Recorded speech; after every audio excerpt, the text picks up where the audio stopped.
and welcome back to Growing Up and Growing Well, Navigating Health and Wellness Throughout Our 20s. So let's get right into today's episode. So we are talking all about finance today, and specifically money traps to avoid falling into at all costs when we're in our 20s. All right, so number one is credit card. Credit cards can be a really useful tool when used wisely. However, a lot of us are not doing it that way. Many people in their 20s kind of get lured by these credit card companies because of all their perks that they're offering and promises to increase your credit score. Now, while both of these can be true and are true to an extent, a big thing these credit card companies are kind of hiding is their insanely high interest rates. So credit cards right now are charging anywhere from 20 to 30 to even 40% interest rates when you aren't paying off your balance in total every single month. And paying off only the minimum monthly basis, which is what these credit card companies want you to do, kind of leads to a snowballing effect of debt. If you're stuck in the loop of only paying the minimum amount that you need to pay off every month on your credit card, then you should not have a credit card. I'm serious, cut it up, get rid of it, and only use your debit card. It's not worth being in crippling debt to get 5% cash back or to increase your credit score a little bit. With that said, if you can get yourself to pay off your monthly balance in full every single month, then you should do that. You should still continue to use your credit card, set up automatic payments so you never miss a payment. That way you're not paying any interest. Number two is car buying. Buying a car is oftentimes one of the first purchases that someone in their 20s will make on their own. And it's really easy to fall into the trap of overspending on a really nice car, a brand new car, or something that will impress your friends. Car dealerships will often upsell features or warranties or financing plans that oftentimes aren't really in your best interest, no matter how big their smile might be. So consider buying a used car that is still reliable and is still safe. Always compare insurance premiums and avoid this steep depreciation of new vehicles, because as soon as you buy a new vehicle and you drive it off the lot, it's depreciating in value by 10, 20, sometimes even upwards of 40%. Now, full credit to the money guys who have a podcast all about finance, but they came up with the 23-8 rule. So this is putting down 20% as a down payment, financing it for no more than 3 years, and not having the monthly payments exceed 8% of your gross income. So if $2,000 is coming in every month, your car payment shouldn't exceed $160. Let's look at two scenarios to kind of compare how different buying a used car in your budget versus buying a new car out of your budget can be. So both scenarios have an income of 50 grand. So the first car is a used car and it is 10 grand. You put down 20%, 2 grand, and your loan term is 3 years with an interest rate of 3%. And your monthly payment would be $232. And over the course of the entire loan, your total interest would be just over $450. Now let's go to scenario 2, where we are ignoring the 23-8 rule. So you still have an annual income of 50 grand, but instead of buying the old car, you're buying a new car, and it costs 30 grand. You can only put down 10%, and it's 3 grand. You finance it for 6 years instead of 3 with an interest rate of 8%. So your monthly payment is going to be $450. But over the lifetime of that loan, so 6 years, you would have paid almost $7,500 in interest, where you could have used that money to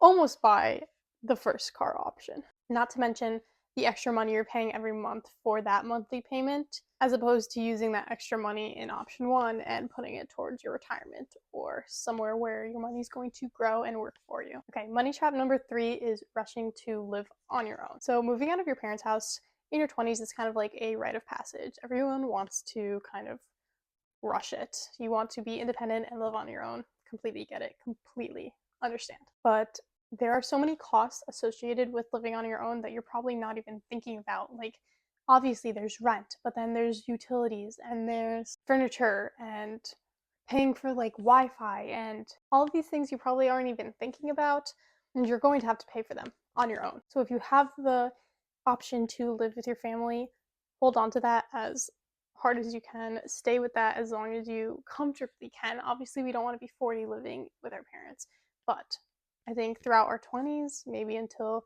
I think my goal is probably 25. That way you have a solid 5 years of income, or depending upon how much schooling you're doing, to kind of have under your belt before having to pay for expenses like rent. If that's not an option though, and you have to live on your own, live with roommates. This is going to substantially cut down on this cost of rent and utilities and all of that, and furniture even. Everything's going to be kind of divided by 2 or divided by 3 or even 5, how many people you can comfortably fit in an apartment or in a house. Do that. Number 4 is overspending on education and taking out high interest loans. So when we're in high school, when we're 16 to 18, we're kind of forced to pick a college. Colleges push on us really, really hard, which, don't get me wrong, there's so many benefits to getting higher education. However, it's not for everyone. If you are a doctor, if you're a lawyer, if you're an engineer, if you're a teacher, if you want to become anything that needs a college degree, by all means, you're going to have to pay that.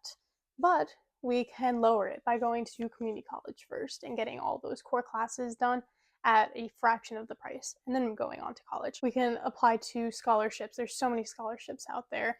Yes, it's a lot of work to write individual essays and answer all these questions, but it's so worth it, getting a lot of money off of your tuition. But if you're not going into careers like that, and you really only need a high school diploma or you need a 2-year degree, do that first and do it as cheaply as you can. You don't want to come out of college with more debt than you are going to make your first year of being employed. So let's say you're predicting you're coming out of college and starting with a job where you're going to get paid 50 grand. Then you shouldn't spend more than 50 grand on your education, or definitely not go into 50 grand of debt. Now, if your parents are going to help pay for that, that's great. But you yourself don't want to come out of college with more than your first year's salary worth of debt. Now, student loans, personal loans, and even payday loans, which don't touch a payday loan. Never take out a payday loan. Might seem like really easy solutions when you need money, but they come with very large payday loans in particular. Can trap you in a cycle of debt due to an exorbitant interest rate. Like, I mean, 50% to 80% interest rate, which is absolutely insane. So before taking out any loans, see if they're absolutely necessary. Can you save a little bit more? Can you increase your income? Student loans in particular, look into income-driven repayment plans and scholarships. Avoid taking out loans for discretionary expenses or vacation, and instead save up money for these costs over time. Okay, number 5 is not contributing to your retirement. In your 20s, you have so much power because of the time you have before you need to think about retirement. And this is where compound interest really plays in our favor. Your money multiplier is 88 to 100, depending upon if you're 20 or 29. So this means $1 in your savings or in your retirement can be as much as $100 by the time you retire.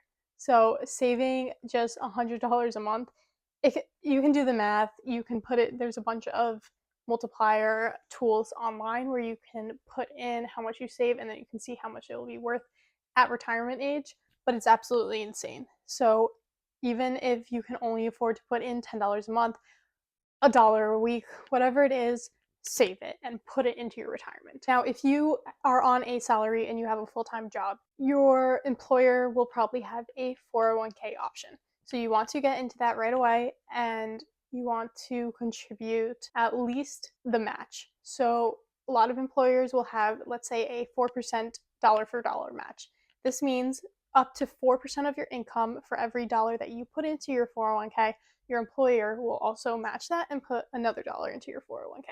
So you're automatically making 100% free, totally guaranteed money. So if all you can afford is to put in that 4% of your income, do that. That's great. At 20, that's going to lead you to have a lot of money saved up for your retirement. Now, there is a difference between the traditional 401k and the Roth 401k. So with the traditional, you're going to take money out of your paycheck before it gets taxed. But when you go to retire and you take money out, you're going to be taxed. With the Roth, it's backwards. You are taxed right now and then your money goes in, but then when you go to take it out for retirement, you won't be taxed. So the Roth can be a really powerful tool for people in their 20s because right now our income is probably on the lower bracket of what it'll look like in the next 30, 40 years, which also means that our tax rate is probably the lowest it's going to be. So we might as well take advantage of that tax break right now. Now, number 6 is not making an emergency fund. Life is full of these unexpected expenses, from medical bills to car repairs to a pet health emergency. There are so many things that could just go wrong, and they're going to cost you money. And not having an emergency fund can force you to rely on things like credit card debt and taking out loans. So to avoid this, your first step when you start having an income is to create an emergency fund. So this should look like 3 to 6 months of your expenses,